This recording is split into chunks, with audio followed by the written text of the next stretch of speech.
Bonjour et bienvenue sur En pleine forme, votre émission santé. Cette émission, c'est vous qui la faites. N'hésitez pas à nous transmettre toutes vos questions sur le www.enpleineforme.net.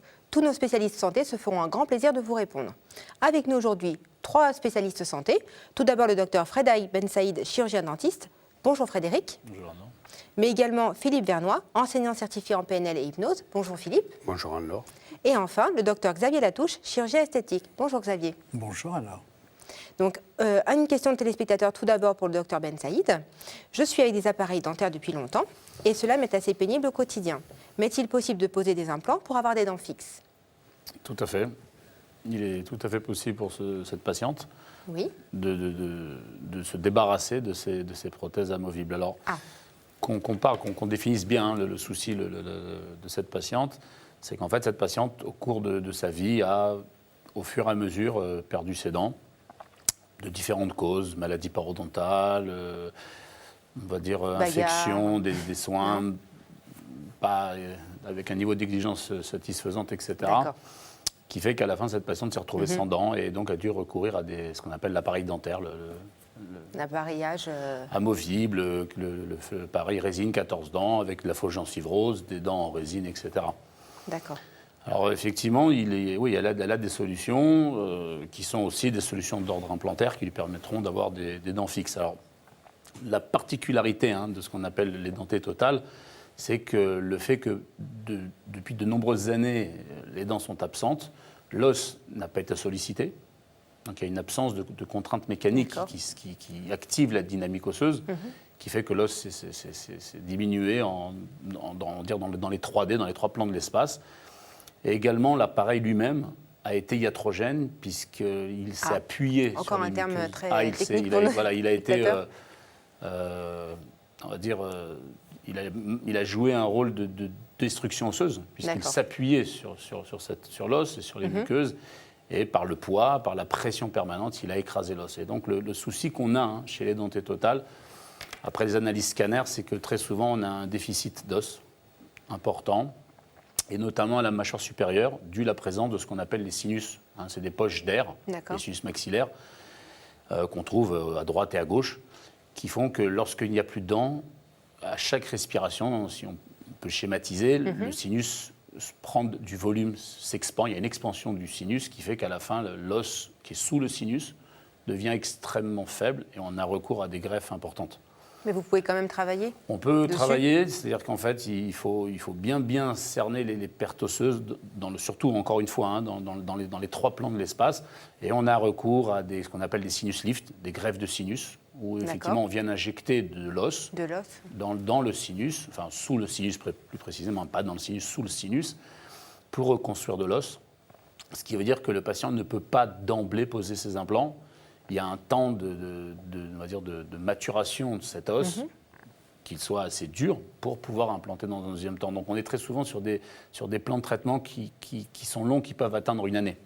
D'accord, mais vous pourriez, parce que là on parle d'appareil dentaire, vous pourriez reconstituer toute une... On peut, en fonction du nombre d'implants posés, il est possible de libérer le patient de sa prothèse amovible.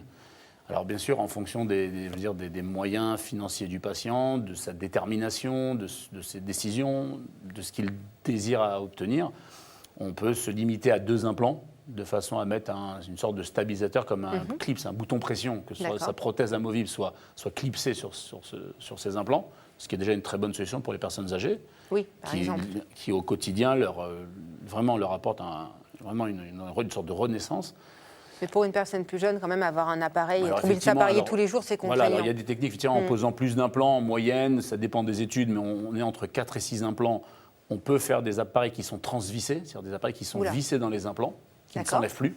Donc l'appareil vient se fixer sur les implants, un peu comme une sorte de planche qu'on viendrait fixer sur un support, sur un mur. C'est impressionnant. Et l'appareil, ça reste un appareil. Ça reste un appareil. Oui, parce que les dents sont en résine, il y a toujours de la fausse gencive rose, mais l'appareil ne s'enlève plus. D'accord. Donc au niveau du confort, c'est quand même pas mal. Et lorsque le patient a été très, très motivé et désire aller plus loin, il y a une solution effectivement qu'on appelle le bridge complet sur implant, où là on est obligé de passer à une quantité beaucoup plus importante d'implants, entre 8 et 10. Aujourd'hui, les études diffèrent, mais entre 8 et 10 implants, ça nécessite souvent des reconstructions osseuses, préimplantaires, au moins 6 mois avant pour reconstruire de l'os. Et on peut effectivement ensuite avoir 10 implants qui porteront 14 ou 12 dents en céramique et le patient retrouve totalement le goût des aliments, une liberté totale. Super, c'est une très bonne nouvelle. On peut le libérer de son appareillage. Une qualité de vie qui n'a plus rien à voir. On l'a libéré de sa prothèse amovible. C'est possible. Tout dépend du cas clinique. Encore une fois, c'est des études cas par cas, après scanner, modèle d'étude, etc. Écoutez, merci beaucoup pour notre téléspectateur. Il sera ravi de cette nouvelle. Peut-on encore se permettre d'avoir une dent contre son voisin? Ah, peut-être. Mais juste une alors, parce qu'effectivement, avec l'appareil, ça fait beaucoup. Et surtout avec un implant, ça sera coriace alors. Voilà, c'est une dent bien dure. À vos côtés, Philippe Vernois, nous avons une question de téléspectateur pour vous. Ma jalousie. Ah, peut-être téléspectatrice, alors je pense, en toute humilité. Ma jalousie détruit mes relations amoureuses. L'hypnose peut-elle m'aider? Donc cette femme qui surveille tous les messages de son homme, peut-elle avoir une solution pour se libérer? Clairement, oui. Clairement, oui. Il faut savoir que dans la construction des couples, il y a plusieurs types de couples. Et la jalousie apparaît souvent dans des phénomènes de dépendance. On a des couples qui sont des couples égalitaires. Et qui, c'est-à-dire Donnez-nous un exemple. Où il n'y a pas de polarité. C'est-à-dire que chacun a une part égale dans le couple. Ces couples sont construits sur des négociations et une confiance mutuelle. Et on a des couples qui sont des couples dépendants, dans lesquels une des deux parties est dépendante de l'autre.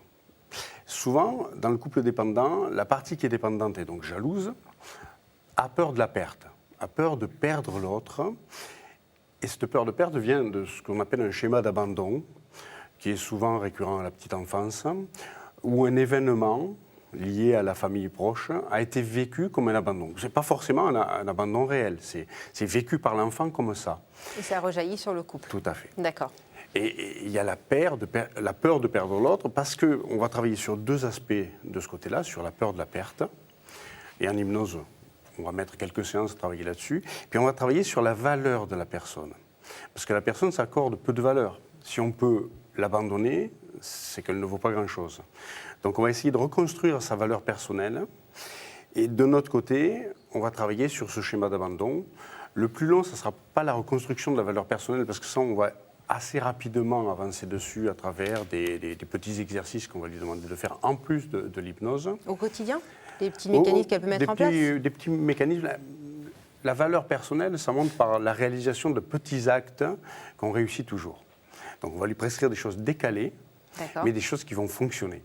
Donc on est sûr qu'elle le fera, même si c'est surprenant comme tâche à faire. Elle pourra valider l'acquis toute seule ou il y a une validation par un tiers? Toute seule, et des fois un tiers. Puis en cabinet, elle validera elle-même. Elle viendra à la séance d'après nous dire comment elle a réalisé la tâche qu'on lui a prescrite et dans quel état elle se sent par rapport à ça. Et ça va assez vite, en 5 ou 6 séances.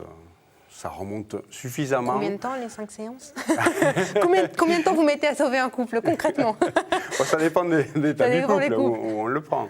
Mais en hypnose, si on travaille que non pas en systémie sur l'ensemble du couple, mais sur un élément du couple qui a ses pulsions, parce que c'est vraiment de l'ordre de la pulsion. C'est instinctif, on a des pulsions c'est incontrôlable. Parce qu'avec du recul, les personnes jalouses vous diront « mais j'ai fait n'importe quoi ». Il n'y a pas de raison à sa jalousie construite intellectuellement. Par contre, ça vient sous forme de pulsions, on va désamorcer ces pulsions. Parce qu'il y a cette image de l'abandon originel, de cet abandon vécu dans la petite enfance, qui rejaillit de manière inconsciente et qui vient déclencher cette bouffée, cette pulsion qui est la jalousie. Bon, super, écoutez, vous ne ferez pas le bonheur des avocats spécialistes en divorce, mais vous ferez le bonheur des couples. Merci beaucoup. Si on peut les sauver, merci pour eux. À vos côtés, le docteur Xavier Latouche, chirurgien esthétique, donc on le rappelle. Une question de téléspectateur pour vous. J'ai 55 ans, ma peau est toute fripée, donc là, ça commence à cumuler les soucis. Je ressemble à ma mère. Bon, là, je ne sais pas pourquoi cette précision, mais bon, cette personne ressemble à sa mère. Avez-vous des solutions? Donc, pour la ressemblance, je pense que non. Pour le reste, la peau fripée, est-ce que vous avez une solution, docteur Latouche, s'il vous plaît? On ressemble toujours à sa mère. Oui, la nature est ainsi faite, oui. Les choses sont ainsi faites. On a des modèles de reconstruction aujourd'hui par informatique qui permettent d'avoir le visage enfant, adulte et plus senior. Et on voit bien. Et donc, la question de cette femme, je suppose que c'est une femme, est en fait de se dire... je connais le visage de ma mère et je ne veux pas me retrouver comme ça. Non pas parce que c'est sa mère, mais parce qu'elle n'a pas envie de suivre ce rythme de vieillissement. Alors, il y a deux réponses. Il y a une réponse, une première réponse qui est celle de la médecine esthétique, une seconde réponse qui est celle de la chirurgie. Dans un premier temps, on peut parfaitement réduire les rides de la patte doigt, les rides du front, la ride du lion, les rides commissurales par l'action de la toxine botulique, entre guillemets Botox, et des injections, la plupart du temps d'acide hyaluronique ou d'un produit résorbable, toujours. Mais ça n'a qu'un temps, parce que le temps passant, les tissus se distendent. Et je rejoins ce que disait monsieur tout à l'heure, c'est qu'avec le temps, tous les tissus s'affinent. D'accord. La peau, la graisse, les muscles et l'os. C'est pour ça qu'on a un sentiment pour lesquelles également tout est plié. ses dents. Oui. Ou qu'on a des difficultés à les reconstruire. Et alors, en fait, donc, ce processus, il y a un moment où la médecine esthétique ne suit plus. La médecine esthétique peut faire beaucoup de choses, mais elle ne peut pas tout faire. Et il arrive un moment où la chirurgie va être effectivement plus efficace. C'est le temps de ce qu'on appelle le lifting cervico-facial, ou lifting inférieur.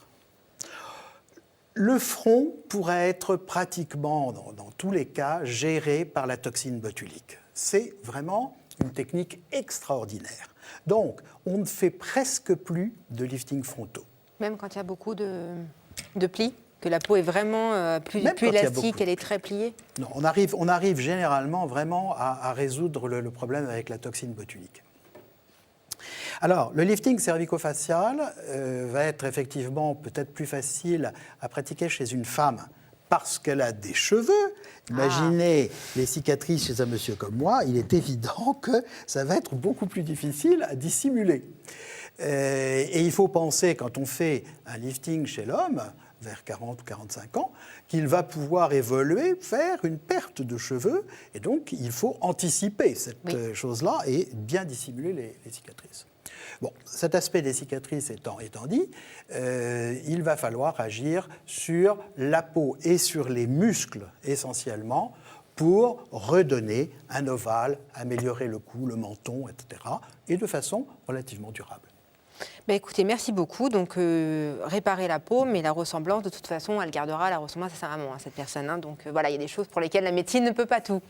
Merci beaucoup à tous les trois pour vos réponses donc, en matière de santé. N'hésitez pas, chers téléspectateurs, téléspectatrices, à nous communiquer toutes vos questions. Ils se feront un plaisir de vous répondre donc, sur le www.enpleineforme.net. À très bientôt. Merci, au revoir.